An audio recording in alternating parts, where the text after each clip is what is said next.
Welcome back. Well, today we're discussing the official launch of Namibia's inaugural foreign direct investment report, a significant milestone in strengthening the country's investment ecosystem. Produced through a collaboration between the Namibia Investment Promotion and Development Board and the Bank of Namibia, the report highlights key insight into policy progress, sectoral trends and economic potential. Joining us now is Mr. Francois van Shalkwyk, who is the Executive of Investments at the NIPDB. Francois, good evening. Thank you so much for joining us here on the Daily Roundup. Good evening, and thank you for having me. Well, this is Namibia's inaugural FDI report, Francois. So why was it important for the NIPDB to develop and launch this report now? And what do you hope it will achieve? Well, I think firstly, maybe to highlight that it's not only our work. We collaborated with the Bank of Namibia, which is a really key partner in this project. But really the importance of the report is to highlight the progress we've made as a country since 2021. So if you, when our organization started in that year, of course, we were just kind of in the early stages of emerging out of the COVID, but also other related economic depressions of the time. And of course, really the table has really kind of turned for us, or the tides have really turned for us since 2021. So it's important to highlight that, but also to create a sense of not only progress, but of transparency. So we would like the public, and in particular the investing public, to really be able to see what the progress is. Where is investment coming from, and what it means. I think there is maybe a number of misconceptions in the market as to where FDI, foreign direct investment, is coming from, but also at the same time, of course, not only the sources, but also in what sectors it goes in. And I think that plays a very important role in economic planning as well. So this report actually has a number of functions, and one of it is of course planning. Could you walk us through the three elements that the report is themed on, which is policy, progress and potential, and talk to us about how this reflects Namibia's current investment ecosystem? So I think what the policy section tries to highlight is really, number one, yes, we have certain policy shortcomings. There are certain policy areas where we really perform quite well. When we look at monetary policy, yes, of course, we are quite closely tied to South Africa, but in a very intelligent way. We've been kind of been managing not only inflation, but also interest rates and the effect that interest rates have on the economy. But also these type of instruments and the way we exercise them as a country plays a role in FDI.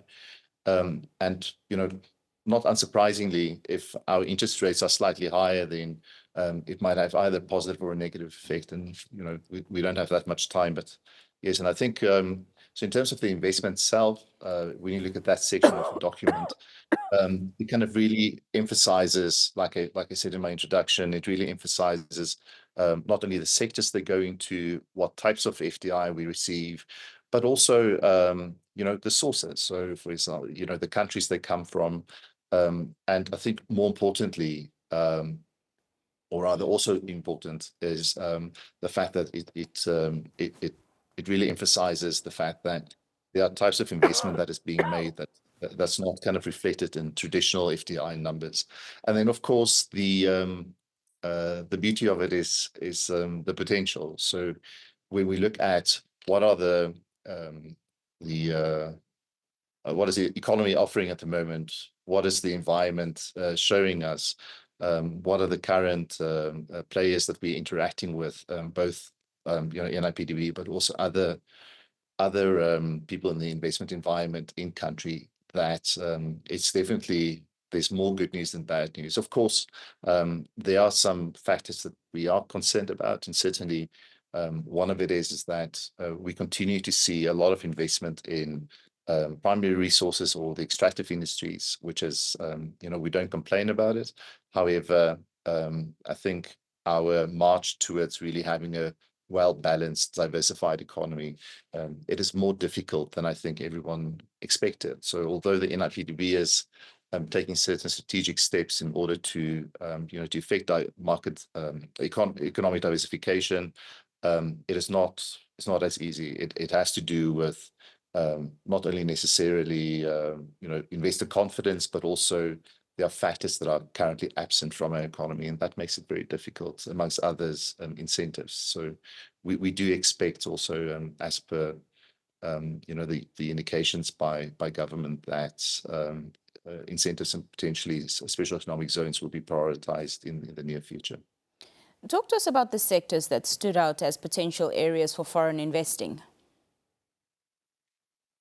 Well, I think when you look at our strategy, we've identified kind of really 10 sectors, and in very broad strokes, I would divide them between manufacturing and the primary sectors, namely mining and oil and gas, and of course agriculture. And then, of course, services, so of which tourism, which is a potential sector as well. So where we see the potential is, of course, on oil and gas, and then the spin-offs from oil and gas. So how can we potentially either add value to these extractives? But that doesn't only goes for oil and gas or for green hydrogen, which, by the way, is also a high potential sector. It is also the subsequent products that we can make from those extractives. Government is about a year ago, a little bit more than a year ago, we said, well, we really want more extractives being processed domestically, and of course, that will really kind of encourage industrialization. So I think as we kind of move towards bringing incentives online, but also as government has committed to finalize certain policies, that will make a huge change. When we look at the service sector, we see continuous investment in the tourism sector. I think that's really encouraging. And then, of course, ICT, we see a lot of interest in Namibia for various reasons, everything from being a local operator through to even things like data centers, or green data centers in particular. So I think it's a matter of weighing the values. If you look at the investments that have been made through exploration in the economy, by the oil and gas sector, it far outstrips what we see in other areas. But that's, given the size of our economy, and also the fact that I think historically we're a resource economy. I mean, that's not a surprise at all. So really baby steps in diversification, like I said before. But I think the ones that I've mentioned are the ones where we see the potential, the most short-term potential. Of course, earlier you mentioned that the Bank of Namibia was crucial in this process of the FID report. So talk to us about how you see institutions such as the Bank of Namibia and the NIPDB working closely in the future to unlock Namibia's full investment potential. So the NIPDB really collaborates quite widely with a number of other institutions within government, whether it's the Bank of Namibia, the Namibia Statistics Agency, and a number of others. And the reason we do this is really quite simple. They are really the key custodians of a number of major data sets for our country. So in the case of the Bank of Namibia, they are the central bank. 99.9% of FDI flows through the bank. So, and they do a very good job of collecting that data, categorizing it, and of course, analyzing it. So they were clearly for us the obvious partner. And I think it doesn't really matter what the project is. We always try to collaborate with our nearest government partner as far as it's relevant to that particular project. And of course, the team from Bank of Namibia was more than helpful. They were really a key driver a primary driver of this project. Without them, we couldn't do it. Well, Francois, thank you so much for joining us this evening here on the Daily Roundup. We do appreciate your time. Thank you for your time. When we come back after this brief break, our conversations continue. Stay with us here on the Daily Roundup.